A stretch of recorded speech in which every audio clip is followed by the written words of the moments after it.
Meski saat ini belum adanya laporan masyarakat di Sumsel mengenai kasus penyakit antrak yang menyerang hewan warga, namun upaya pencegahan penyakit berbahaya ini terus dilakukan semua pihak terkait, seperti yang dilakukan Perhimpunan Dokter Hewan Indonesia wilayah Sumatera Selatan yang gencar melakukan sosialisasi dan antisipasi.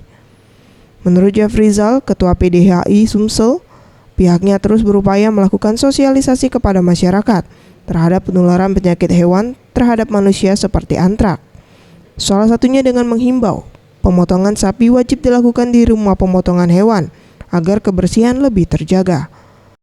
Antrak ini kan suatu saat dia akan muncul karena sporanya itu kan bisa bertahan 40 tahun sampai 200 tahun di tanah. Kan mewajibkan pemotongan hewan itu dilakukan di rumah potong hewan. Saat ini anggota PDHI Sumsel terdata sebanyak 137 orang yang tersebar di kabupaten kota di Sumsel. Untuk di Palembang sebanyak 70 anggota. Mega Dwi Handayani, Anugerah Sandi Pratama, Sriwijaya TV.